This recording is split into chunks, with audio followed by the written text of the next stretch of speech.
Hey, this is Big Jeff. Nothing really going on in the Big Ten. It's kind of a boring conference to cover. I really don't have any topics that I can get to today, but of course not. Craziness in the Big Ten. Welcome to Big Jeff's Football Insights every Thursday on the Big Ten Huddle, presented and brought to you by FanDuel, and we are part of the Believe Podcasting Network. I'm your host, Jeff McMichael, Big Jeff McMichael, and this was pre-recorded Thursday afternoon. So with the fast-moving college football landscape, we'll see if by the time this comes out on Friday morning, if things have changed. But lot to get into this week. My agenda, I'm going to talk to the championship week 15 picks. Of course, Indiana and Ohio State championship game. I'm going to talk to that game in some detail just because there's insights that are going to have an impact on the potential for both Indiana and Ohio State to become national champions. We have the first Big Ten bowl game this Saturday, Washington versus Boise State. So that's the one game I'll be choosing. The world famous Bucked Up LA Bowl. Yes, that is a thing. And then just some general topics. Going to give some of my thoughts on Notre Dame, potential playoff changes, my ideas on that. And then most importantly, I guess the special topic, pretty interesting. It'd be what would a 16-team playoff model, kind of that 4-4, 2-2-1, 1+3, however that worked out, what that would look like if you use the final committee rankings. And it's really interesting. We're going to finish off with that. So I think that's a pretty cool thing to cover. And final, do all the good things. Please like us, forward the podcast for us. That's a real help. As usual, most of the things I'm going to be covering here will be in an article on my bigjeffsfootball.com. And then just before I get into my agenda, I am going to talk to the Michigan situation a little. So, Zach and JR do a special podcast yesterday. They did a real good job. Theirs was released, though, before it was announced that Sherrone Moore was arrested. Just my few thoughts on that. Just never gloat, make fun of other teams in situations like this. That's something I've learned. I'm a, Indiana fan, so we had issues with Bobby Knight and everything when he got lost his job at Indiana. I'm Ohio State football fan since I was a little kid, and we've had our issues too. Urban Meyer had, at any time for your team, something could happen where bam, you're in the national news for a bad reason. So be really careful to be making fun and mocking other people. It's just not cool to do. The other thing to say is just I hope Sherrone Moore is okay. It was his own doing here, but that doesn't mean we shouldn't feel bad for him. He's a person, and I hope things work out for him. I'm sure there's many things he regrets, but don't want to wish ill on any person. Just I guess the thing specific to Michigan is just the last 5 years, it's been one thing after another, a continuation of a pattern that kind of lost control of the football program, in my view, despite having some good success. From the 2023, the Matt Weiss offensive coordinator who was fired for hacking and privacy invasions, and Harbaugh had his 3-game suspension to start the 2023 season for various issues, and Connor Stallion's sign stealing saga. It just feels like the list goes on and on. So I think, it's obvious the next head coach for Michigan needs to be someone who has an impeccable background history. It can't be someone that, there's anything shady in their past.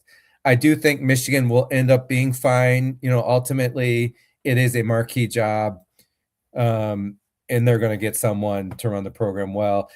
And I guess the other thing is, it's just shocking to me that this athletic director, Ward Manuel, that fact he even has his job up till now. And I really think I can't imagine them continuing with him. All this has been under his watch, all these different things.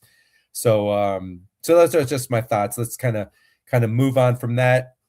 And let's talk, how I did last week. So I went 1-1. My Lock City pick of the week was Alabama or Georgia beating Alabama and covering. I did win that. My loss was taking Ohio State in the points against Indiana. Of course, I lost that one. So 1-1 on the week, really for the season and for the Big Ten championship game, 30-30. So 500 record. I went 7-5 in my Lock City picks. I'm going to be choosing a bowl game today, and each week, one or two games picking bowls. So I'm going to put that into a different category. Certainly, I'm not thrilled to be only 500, but it is hard to pick against Vegas, man. They're so good at what they do. I did want to speak to, what I got wrong in championship week 15. So that Ohio State Indiana game, a lot of implications for the playoffs. So, I had Ohio State beating Indiana 31-21. So winning by 10, covering the 4.5 point spread. Obviously, I was very wrong on that. Definitely wrong on how many points would be scored. It was a very low scoring affair, of course. Indiana winning 13-10. The other thing, Ohio State, that was only the second time this season that they did not cover the spread. They had been amazing. So I want to look at the reasons I give always for why a team can cover. So for Ohio State, I'd said they can cover because, number one, I don't think Indiana will be able to run consistently on Ohio State, and that Fernando Mendoza will have to play a truly great game passing the ball, which I pointed out he's certainly capable of, for Indiana to cover or win the game. I think I was mostly right on this one. Indiana, despite the number 9 nation's best rushing offense at 230 yards per game against the 4 teams leading up to that Ohio State game who had really good front sevens, they had struggled. They had averaged 101 rushing yards a game at 2.8 yards per carry. So against Ohio State, they had 118 yards rushing, 3.5 yards per carry. So that's well off their 5.6 yard per carry average. But that rush defense, I won't say it was it wasn't like Ohio State shut them down. They did enough, right? And when you combine that with Mendoza did exactly what I said, he had a really good game, especially in the second half. He made several big-time clutch throws. He finished 15 of 23 for 222 yards, a touchdown and an interception. So, the takeaway for Indiana there is even if they face a team with a good front seven that kind of shuts down that running game or slows them down significantly, Mendoza and that passing game are good enough to still win anyway. And certainly the defense, which we're going to get to in a while. So that's really the takeaway there. Ohio State, they had, the other thing with Mendoza having that success throwing for 222 yards, you got to remember Ohio State had the nation's best passing defense. They only gave up 21 yards per game. So Mendoza was at 100 yards over that average. So really impressive there by Indiana. Number 2, why I liked Ohio State taking the 4.5 points. I said their defense might be an all-time great college defense, high-level NFL players across all levels, some who are true unicorns like your Caleb Downs, and they'll simply make it hard for Indiana to score enough to win. Frankly, I got this one right. I know Ohio State didn't win, but Indiana came in with the number 2 scoring defense in the nation, 44-plus points a game. Ohio State held them to 13 points. So if you told anyone Indiana's only going to score 13 points in this game, the majority of people would say Ohio State wins. Maybe not by a lot, but they would think for sure they would win. And it really took a Heisman-winning quarterback making some great throws just to get to 13 points. The Ohio State defense gave up some yards. They gave up 340 yards, but Indiana was averaging 484. So held them, 150 yards below their average, which is pretty good. And again, only giving up the 13 points. So my takeaway there is this is still an elite Ohio State defense. It still could be looked at as one of the great all-timers. Because Indiana only scored 13 points. That should be good enough to get you to win the game. So that bodes well for the playoffs for Ohio State. Third thing for Ohio State, why do I like them? I said their passing game is elite with 2 first-round NFL caliber wide receivers, great tight ends, and a running back in Bo Jackson, who's a big pass-catching threat. They're going to be extremely difficult for Indiana to contain. I was only partially right with that one. Their pass game is elite for Ohio State, but their offensive line is not elite. And, when your offensive line loses the battle, so that's really the story of this game, I think. The fact, a couple of different ones, but this is a major one. Indiana's defensive line clearly won the battle up front versus Ohio State's offensive line. They had been playing very well, especially against Michigan the last few games. So a little bit of a surprise for me, but not a shocker because, that defensive front for Indiana has been so disruptive for them. Coming in the game, Julian Sane only sacked 6 times all year. Indiana sacked him 5 times in this one game. So, credit to defensive coordinator Brian Haynes and the secondary, the zone coverage and secondary for Indiana definitely confused Julian Sane. And when you combine that with that pass rush, Ohio State never really found a rhythm. Sane finished 21 of 29, 258 yards, 1 TD, and interception. But there was that late kind of Hail Mary completion to Jeremiah Smith. If you take that away, he had 212 yards passing. So certainly not a bad game for Sane, but a difference maker here. And many talked about this. I didn't talk about it enough, probably. Mendoza is a more experienced quarterback than Sane. And while Sane didn't play bad, he didn't play nearly as well. And combined with that offensive line, we saw the result there, right?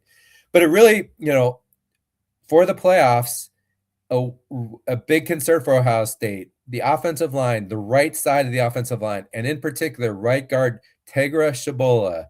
He's an experienced guy. He's been playing 3 years. He's been inconsistent all year, unreliable, and he was awful in this game. A horrible 17 PFF pass blocking grade on 28 snaps, and then a below average overall blocking grade. The rest of the line for Ohio State wasn't great, but that's a credit to Indiana's linemen. The second half, in fact, Ohio State replaced Shibola with sophomore Gabe Van Sickle at right guard. He actually graded out the best of any lineman in pass blocking for Ohio State, 86.5 in 29 snaps. And I just think the takeaway here for Ohio State, and this is good news, I think, for Ohio State, they have an answer. Moving forward, you just can't count on Shibola, so they should start Gabe Van Sickle. Doesn't mean maybe you don't play Shibola at all, but if he struggles, go with Van Sickle. He showed capability against a very good Indiana front. So, Ohio State has some answers there. So let's take a look at the 3 reasons why I liked Indiana in the takeaways for the playoffs. Number 1, I said, I don't see Indiana having a great running success. Therefore, Mendoza has to have a great game. And he has excellent receivers in order to have that great game. I also wrote that Ohio State's only relative defensive weakness is their cornerbacks. And I say relative weakness, it's not like their cornerbacks are bad or under average or even average. They're better than that, but they're not elite like some of the other position groups Ohio State has on defense. So, Jermaine Matthews, I called out specifically as someone Indiana should target. He had ranked only 538th among 924 cornerbacks by Pro Football Focus. So really kind of in the middle there. And then the TD throw, the touchdown throw, the one that Indiana got to Elijah Sherrott, that was against Jermaine Matthews, although he was right there. It took a great throw by Fernando Mendoza. And then the third down, the conversion in the fourth quarter, 3rd and long, where they threw to Charlie Becker down the right side, that was also against Matthews. But again, it really took a great throw by Mendoza to complete that. It wasn't like he was wide open. He was right there. So really, this really highlights also the great coaching and game plan Indiana had to identify, let's go after the weakest person we can find in Ohio State. And so I'm not really super worried about that for Ohio State because, who else has a Heisman Trophy candidate going against them? and an elite quarterback. Maybe maybe Oregon potentially, I guess. Alabama's quarterback, but I don't know. So I'm not too concerned about this, but it is a little bit of a concern. Number two, I felt the Indiana defense was the true strength of the team. Last year, they were significantly better than that offense. That's good, but not as good as the defense. And that their front four has the personnel that could put pressure on Julian Sane, and that very few teams have achieved this year. So I really nailed this one. I did call out this as a major threat. Indiana clearly won that front four, put a lot of pressure. We've already covered that. And holding them to 10 points really was remarkable because, Ohio State still, they're loaded on offense for sure. Indiana also did well against Oregon's excellent offensive line. So really, that defense, I think, is going to be the key for Indiana to potentially win a national title, along with, of course, Mendoza and his capabilities. The secondary played extremely well as a unit, and it leaves basically, I don't think Indiana has a glaring weakness, relatively similar to Ohio State, but maybe even better cornerbacks than Ohio State has. I guess the third thing for Indiana, I wrote in games between relatively even matched teams, turnovers can be the difference. Indiana clearly had the advantage coming into that game. They ranked number one in the nation in takeaways, plus 17 in turnover margin. The Buckeyes were plus 5. This actually turned out into a wash. There was the early interception from Julian Sane. Frankly, that was just a great play more than a bad pass, I think, by Indiana's defense. And then Indiana tried to run that screen, and Ohio State kind of blew it up and got the interception. To me, again, that was a great play by Ohio State's defense, not one of those that, what is Mendoza doing throwing that type of situation? So really, but turnovers didn't end up being a major factor here. It was 1-1. I did list, though, a big wild card in this game, if it's tight, is who has the better field goal kicker. That could dictate who wins this game. What's crazy is Indiana had the Big Ten Kicker of the Year, Nicholas Radicic, and of course, in the first half, he misses a 39-yard field goal.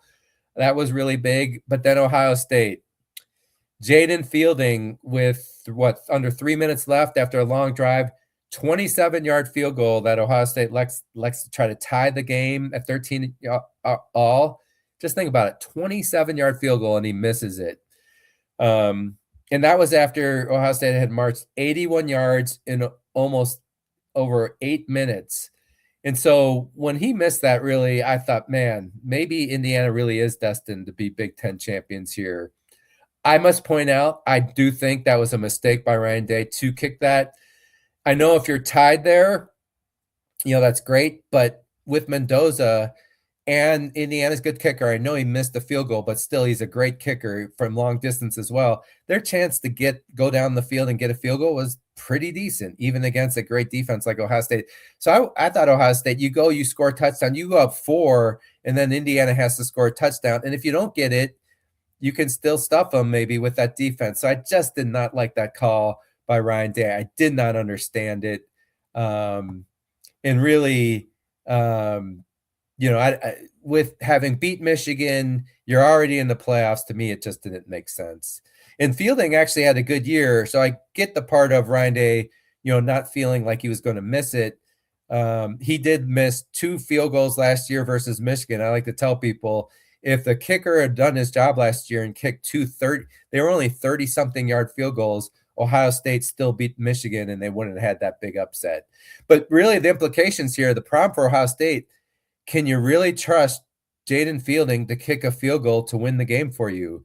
That's going to be a thing to watch if Ohio State's in tight games and if they're driving. Do you go for it more than you would if you had that reliable kicker that you can count on?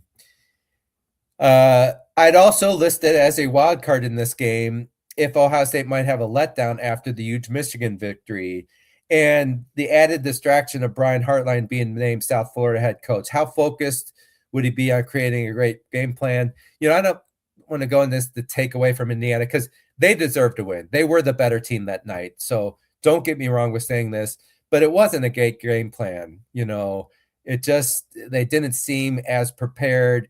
Things seemed a little bit off. Indiana was a big factor in that. I think Ryan Day, if he's really confident that Hartline can put the time in to put together a great plan, fine. If not, Ryan Day has to take over the main game planning. Either way, he's going to use Hartline, right? And it's always Ryan Day definitely has a strong influence on the game plan all along, but that's just a worry for me. I do think last week, because Hartline was just named, it was really exacerbated, I guess, what was on his plate. And now that he's settled, maybe it won't be as big of a deal, but that's something to look at. I just think it was an instant classic. And, there were just some plays. One of those games that if Ohio State would have won, Indiana would have looked at a few plays. Cignetti was a little bit conservative in the first half, I thought, on some things in kicking field goals instead of going for it. In the second half, Cignetti got more aggressive, to his credit. I think Ohio State's going to look at, I look at Ohio State up 7-3, second quarter, they're driving. Jeremiah Smith on the right side beats D'Angelo Pons. Julian Sane does not hit him in stride. If he hits him in stride, it's a 74-yard touchdown. And instead, he did complete the pass, but Jeremiah Smith had to wait for it. Ohio State had to end up settling for a 30-yard field goal, so it was 10-3 instead of being 14-3.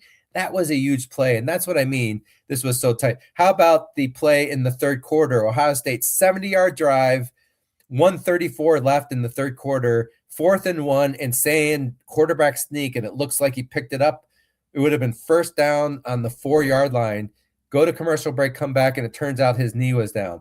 I mean, it was just that super tight game where one play was going to swing momentum.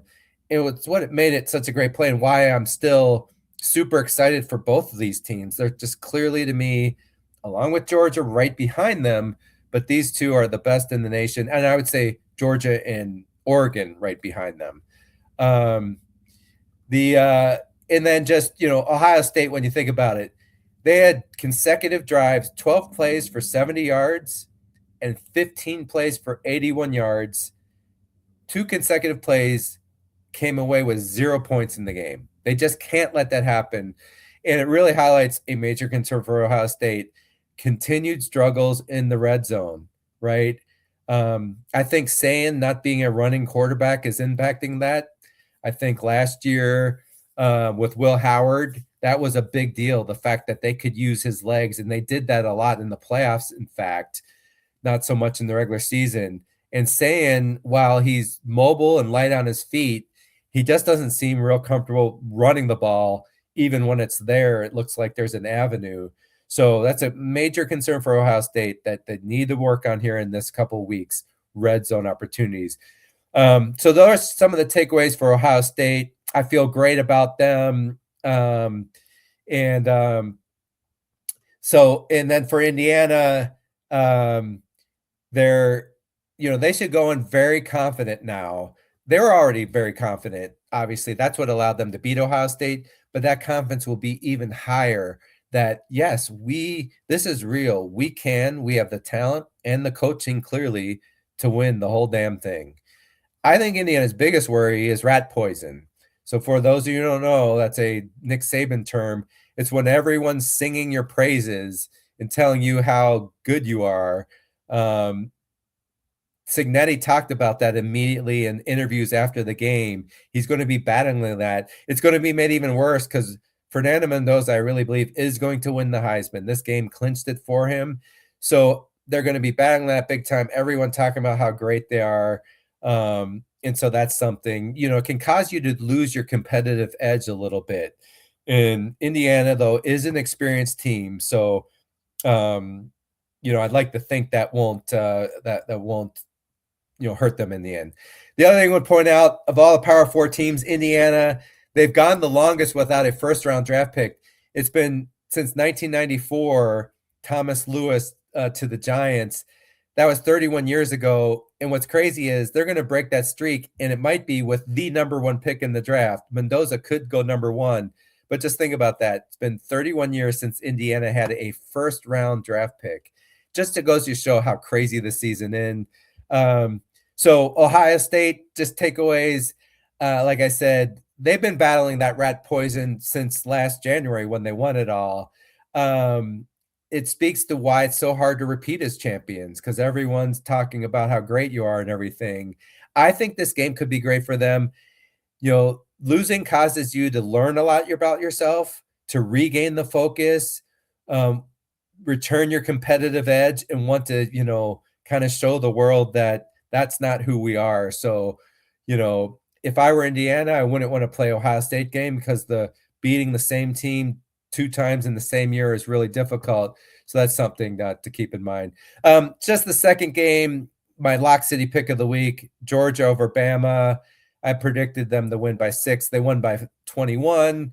Big win for Kirby Smart. He was 1-7 for 7 versus Alabama, 1-7 record, I should say. 0-2 against Kalen DeBoer. To me, Alabama was very clear, weren't playing well. Their inability to run, just a bad matchup for them against well-coached Georgia. So I wasn't surprised to see Georgia win. And frankly, I think Bama's really lucky just to be in the playoffs. So second topic here. So just looking at the bowl games for the Big Ten here, I think it's pretty interesting. We have 3 teams making the playoffs, of course. I have the Big Ten teams in green here. So of our 10 known games, 5 Big Ten teams are favored and 5 are underdogs. We're going to be talking about the first game of the bowl season, which is Washington being favored by 9.5 over Boise State. That's going to be my game of the week. The biggest favorite is Oregon, actually, in the playoffs there. That first game against James Madison, 21.5-point favorites. That's going to be a home game. The biggest underdog is Nebraska, 15.5-point underdog to number 15 ranked Utah. And then just to me, the most important matchups, obviously beyond the playoffs, it's the SEC versus Big Ten matchups. That's what's most important for Big Ten perceptions. We have 3 of those games, and in all 3, the Big Ten is underdogs. So you have Tennessee, who's a 5.5-point favorite over Illinois.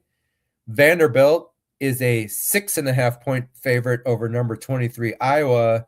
And then Texas, number 13, a 5.5-point favorite over Michigan. And Michigan, Biff Poggi is going to be your interim coach there. So we'll see how they respond. But, all 3 matchups against the SEC, Big Ten is a little less than a touchdown underdog to all of them. All right. So let's go. Let's talk to the game of the week a little bit. Just, Washington against Boise, just background. Washington, number 16 team in the nation, according to ESPN SP+. I always think that's interesting to look at that because it's a more statistical model. Boise State is 50th only, so not real high there. For the year, Washington 6-6 against the spread. Boise is 8-4-1 against the spread. Boise, they are the Mountain West Conference champ. They finished 6-2 in conference. That's tied for first place. They beat UNLV 38-21 in their conference championship game. It's their 3rd straight conference championship. So Boise State, they're a winning program. They know how to win. They're going to come in this expecting to win. So let's just look at some factors in this market. So why take the points with Boise State? They just have a well-balanced team. If you look offensively, they're 3rd in the conference in total offense, 5th in passing, and 3rd in rushing. So that's really well-balanced. On defense, Boise's 3rd in total defense in the Mountain West. 3rd in passing defense, but 8th in rushing defense only. So certainly the rushing defense is not as good as the passing defense. And then in scoring, it's kind of similar thing. So they're just a well-balanced team here. Another reason to like Boise, playing Washington, they're both from the Northwest. It's anytime you play up against a Power 4 team, it's a huge feather in your cap if you can beat them, right? So they're going to be highly motivated to beat Washington. 3 reasons to like Washington. Boise State's offense is stronger in the run game, but that's a good matchup for Washington. That's run defense is their strength of their team. So I really think they can contain the Broncos. Washington, they're 5th in the Big Ten in total defense. They're 4th in rushing defense. So Washington only gives up 104 yards per game. So I really think they can shut down. Boise State has a 1,000-yard rusher. His name's Dylan Riley. But if Washington has those type of stats against Big Ten offenses, I think they'll do well against Boise's offense. Number 2 to like Washington, they clearly have the advantage at quarterback. Damon Williams Jr. is a way better quarterback than Boise's Maddox Madsen. So, Williams Jr., special talent, had a very good year in his first year as a full-time starter. 70% of his passes completed, 2,800 yards plus, 21 touchdowns, 8 interceptions. He's ranked the 5th best Big Ten quarterback according to ESPN's quarterback rating metric. Has elite receivers to throw to, and the other big thing is running ability. Gives defenses fits. Damon Williams is the 2nd leading rusher on the team, 595 yards at 4.5 yards per carry. What's crazy is that includes he had 185 yards in sacks. So if you extract that out, well, he had almost 800 yards in true rushing. And then versus the Boise quarterback, Maddox Madsen, 59% completion rate, 2,300 yards, 18 TDs, 7 interceptions. In today's game, 59% completion rate is frankly terrible.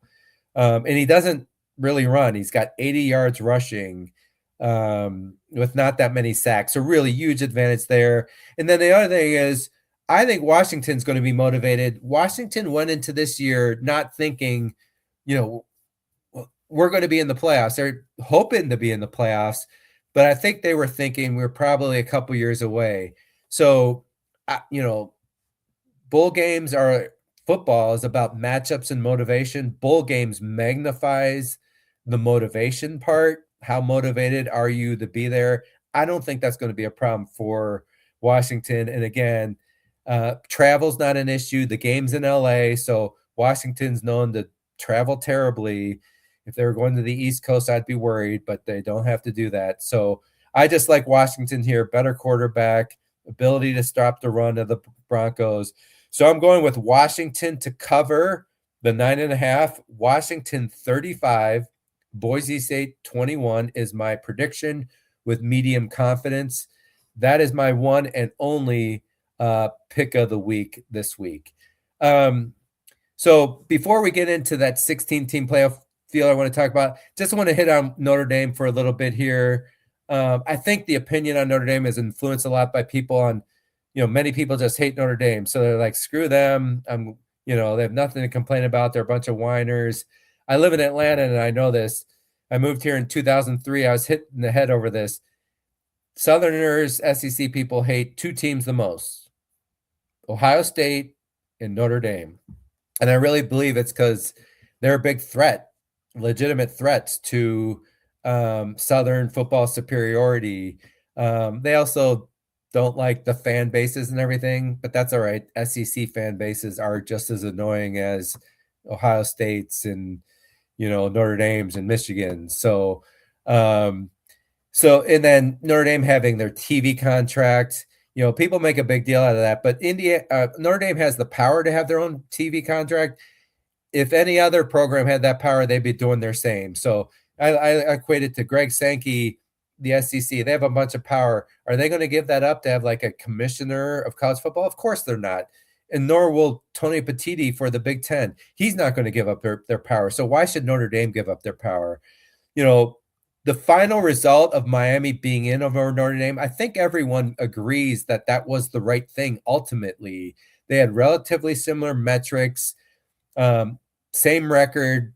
The head-to-head should be the tiebreaker. That's not in dispute. The issue was the whole process, right? The initial rankings kind of was what did in the committee. Those initial rankings had, Notre Dame 10th and Miami 18th. That's a huge gap from the start. It was too big. It was way too big. So they kind of painted themselves into a corner. And so, to have Notre Dame ahead the whole time, indicating you're okay, and at the very last rankings to have it switched, it's kind of like pulling the football from Charlie Brown. If you would put yourself in Notre Dame's shoes, you would be pissed with a capital P. I don't care what anyone says. Take out the fact that it was Notre Dame. You'd be pissed. I know ultimately they did the right thing, but it's the way they did it, and to reverse like that.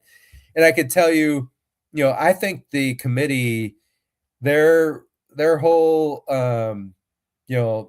credibility has been shot, frankly. No one really trusts them anymore. I look at the analogy, if you had a kid who was taking a class, and in the most important class he had, the teacher was indicating, yeah, you're good, you're probably going to have an A in this, you're going to have an A. And then you get the final grade and you got a C. And you'd be like, what the heck? And as a parent, you'd be really mad with that. So maybe I'm hitting on that too much, but the reason I'm saying this is a big deal, I just think the committee's done some irreparable harm here. So I would like to see in the playoffs, this is just Big Jeff's view. I think we need to get people out of the process. There's way too many biases here. Make it based on a weighted statistical formula that's published, so it's transparent. You explain the rationale. It's out there. Here's how we're ranking it. So it's not secretive with how those rankings, you share the calculations are made. You can even add in weight for programs who are scheduling tougher non-conference games. You can reward them in the weighting scale with those based on those tougher games. Obviously, if they win a tough non-conference game, you should get more credit or more points. If you lose, you shouldn't be totally dinged for that, because right now you're punished way too much for a tough loss in a non-conference game than you are for a win. And it's why, a USC is going to probably drop Notre Dame. It's like not worth it. And then you tweak it every year.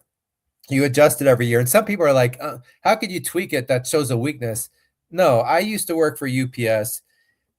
You can come up with a process that's very efficient, but businesses, you can always make a process even better. And that's what we should be doing. So tweaking it each year is not a bad thing. It just means you make it better. And that's what businesses do to make things better. So I think finally, the role of a committee, to me, it could be more, they'd be the ones in defining how to tweak the formula, right? So you'd use the committee for adapting the rules. You want to make sure that makes sense. And the other thing that's cool about having a formula, we could plug in for all the past 10, 15 years. If we use that formula, here's how it would have shaked out. And it would allow you to kind of test it to see if it made sense, right? And that's why the initial one in the weightings of it, I think, would work really well. Take people out of the process, because also the big deal is the committee keeps changing too. And the criteria of that committee's, how much weight they put on different things changes based on your committee structure. And then the final thing with the committees and why to take them out. And I know this from being Big Jeff, trying to watch all these Big Ten games so I can speak knowledgeable to you folks about, all and feel like I know all the Big Ten teams. Their athletic directors, they all have day jobs. There is no way they can watch all these games. I have a hard time watching, 7 or 8, maybe 9 Big Ten games in 1 week. They're supposed to be watching 20 teams, 25 teams. It's impossible. There's no way you can do it. It's time consuming. So it's just a kind of a dumb idea to think that, these ADs are going to have a good bead on how well all these teams are playing. All right. So I'm going to take my little water break here. And we're going to get into the last topic. I'm going to show the table here. And I think it's a good one. It ties to what I just talked about. But we want to look at that, over the summer, there was a model proposed, mostly pushed by the Big Ten. The SEC was interested in it, I guess I would say, and Greg Sankey. They weren't like gung-ho, but this was something that was put on the table. It's the 4-4-2-2-1 plus 3 model. So just to remind, this is one where you would have 4 auto bids for the Big Ten, 4 for the SEC, 2 for the Big 12, 2 for the ACC, 1 guaranteed for the group of 5, and that would leave 3 at-large bids, one of which, if Notre Dame was in the top 16, they would get one of them for sure. I believe that's how it worked. And then it allows 2 other teams if Notre Dame, was in that top group there. It also had an idea from Petiti of having some play-in games. So that was where you'd have the top 2 teams in the Big Ten, which would be Ohio State and Indiana. They would get an auto bid, but then to determine the 3rd and 4th Big Ten team, you would have the 3 team in the conference standing play the 6 and the 4 play the 5. I'm leaving that out of here. I mean, that just makes it even more complex, but I never liked that idea. In fact, that's like, a team that finished 6th could have 4 losses. Then you get like the Duke situation. Like, what are they doing in here? So I'm not going to talk to that. And also, to be clear, I'm not saying I love this model. I think the SEC and the Big Ten will end up, without getting 4 auto bids, they would end up getting a lot of teams in anyway. And then how do you define, like, is 4 make sense for those conferences versus 2? It's just a little bit weird. So, but this table here that I'm showing here, and I know you all can't see it, but it's taking the last committee rankings and showing you what that would look like with this 16-team playoff model I just described. So I just wanted to highlight 2 things because we're going to look at another table where we just only look at the 16 who made it. But in this, the last 2 in would be Alabama would have made it in this model as one of the last 2 in, and they're ranked number 9. So that would be after the 4 auto bids for the SEC. Alabama would, in essence, be a 5th school for the SEC. And then the second last in was Texas. So another SEC school would have made it in. So it'd be 6 SEC schools beyond those 4 auto bids. Texas was ranked 13th, and they would have squeezed in. What are the first 4 out? So it's interesting. The basketball committee, they always show who the 4 out were.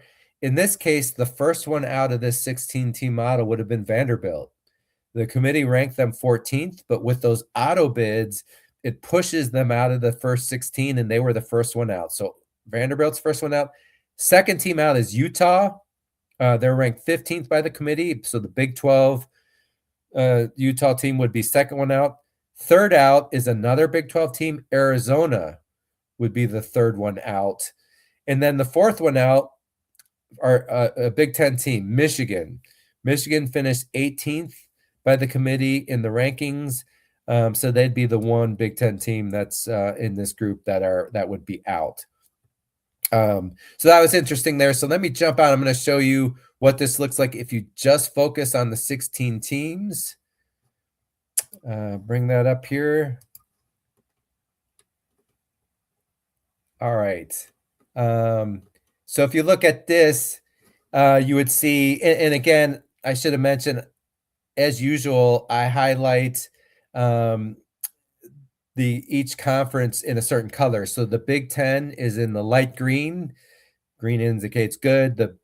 The SEC is in the more pukey brownish color. We have Miami in the darker blue background. We have the ACC in the darker blue background. We have the Big 12 in the lighter blue background. We have the group of 5 in light purple, and then Notre Dame's in light gray. So this is where you see, the SEC gets 6 teams in, right? With Texas and Bama, like as we described as the last 2 in. So SEC, it's like I talked about earlier, I think no matter what you come up with in a 16-team field, and by the way, I do think 16-team field is the best that we should have. I know some argue for a 12-team field. I get it. I like that, but you're going to see how in the next table, I'm going to show the matchups and speak to that, and you're going to see some strong benefits from this 16-team field. But sorry, getting a phone call here. But the SEC gets 6 in, so it's pretty hard to complain. Sankey's still going to complain about it because that's just what he does. But it really does reward them based on the committee rankings. 4 for the Big Ten, so we only get the 4 in, and the 4th for the Big Ten is USC. So USC gets that 4th auto bid, and of course we have Indiana, Ohio State, and Oregon as the other 3 who did make this current 12-team playoff. The Big 12 gets Texas Tech in, who were in the 12-team field, but in addition, they get BYU in, right? So they get another team in this field. So the 12-team playoff or 16-team is good for them. And then the ACC, in addition to Miami getting in, of course, Virginia, who lost that game for Duke. Virginia would have been the team in here, and Duke would not have. So, and that's a good thing. The group of 5 team is Tulane. They're the 16 seed in here. Tulane finished 12th as the 20th ranked team by the committee. They would become the 16 seed here. And then Notre Dame would get in with this. I mean, obviously, a 16-team field, would have made it less controversial.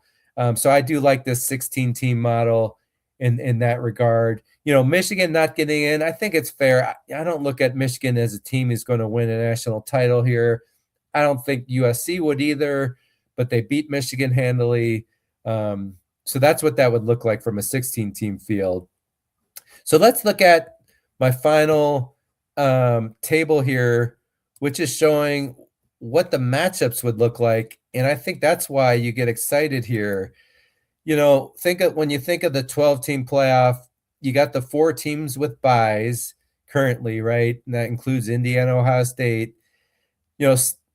Some people feel because the 4 bye teams went 0-4 last year that getting a bye is not that great. I think that's baloney. I think that's an anomaly that they went 0-4. Yes, there's a little bit of rust, but believe me, getting a key injury. So Indiana had Omar Cooper Jr. get hurt during the game. I don't know the current status of him. You saw Mendoza get hit really hard that first play of the game by Caden Curry. What would have happened if he would have been out? So even the conference championship games increases your chances of having a key injury that could affect your ability to make a 3 or 4 game playoff run. And having an additional playoff game you have to play, again, it really challenges your depth, a chance that you're going to have a key injury. So getting a bye is a good thing. I don't believe for a second to say that it's not. Now, if you go to the 16-team field, of course, you're going to have, a regular first round with all 16 teams. But I really like how this lays out when you think about it. Indiana would open, and all these first round games would be, 8 teams playing on their home campus. So we saw how exciting that was last year. We'll see it again. Instead of 4 games, we'd get 8 of them. I think that's a good thing. There would be a big home field advantage for those teams. So, it's really supporting how it's rewarding you, right, for being ranked high. I think that's an important thing. And I just think that it's exciting for college football. So Indiana would be for the first time hosting Tulane as the 16th seed. And as a first seed, you should get an easier game. So I think that makes an awful lot of success, makes a lot of sense. Just jumping down to number 2, Ohio State, they're in the bottom half of the bracket there. They would get Virginia ranked, as the 15th seed, I should say, Virginia. That makes a lot of sense. Not a super tough game for Ohio State. They'd be well into the double digits favorites, probably 20-plus point favorite, and that one makes a lot of sense. The other thing interesting here, you get some of the same matchups. So the 8-9 is still Oklahoma hosting Alabama. It's the same thing. You have on the bottom half of the bracket, number 7, Texas A&M is still hosting Miami. So you get the same thing there. I think that's a cool thing. The The other matchups, you have Texas, number 4, Texas Tech, hosting number 13, Texas. So think about that. And that's why the 16-team playoff is good. You have Texas visiting Texas Tech. I mean, a great thing. State of Texas would be going crazy with that one. Number 12, BYU at number 5, Oregon. Again, 2 West Coast teams. It just worked out this way, but playing each other. Very compelling. And then let's go to the bottom part of the bracket. Number 14, or 14th seeded, I should say, USC visiting Georgia. How fun is that? Lincoln Riley going in to play Georgia. Remember, Riley had a great game in the Rose Bowl when Oklahoma played Georgia in a classic high-scoring affair, and then he gets a chance maybe to get revenge on Georgia. And just seeing an iconic blue blood team like USC playing at Georgia, just awesome for college football. And then the final one, Notre Dame, number 11, playing at Ole Miss. Think about that for Ole Miss, having Notre Dame come in and playing them. So this is just really shows how all these on-campus games are a reason why I really like the 16-team playoff field. You march it forward there. You also have a team like Notre Dame, which this year they're a legit team that could win it all. I was saying, of all the teams, I wouldn't want my 2 teams to face, which are Indiana, Ohio State. I didn't want to face Notre Dame. I mean, it speaks to how tough I think they are. So, I don't love the fact that they're out of there because, they're the type of team that should be in this, and they make the playoffs more interesting. Ratings are higher when Notre Dame is there because people hate them just like people hate Ohio State. So I just think this 16-team field has a lot going for it. I think it's still good for the Big Ten. If we have really good teams, we can get more than 4 in, right? I just thought the mid-tier of the Big Ten wasn't awesome enough to get more than the 4 in. So that's what it looks like. So that's what I've got for this week. Just a reminder, I'll be covering all this in detail in an article at bigjeffsfootball.com. Of course, the news cycle never stops in college football. I think if you're a Big Ten fan, you should be super excited.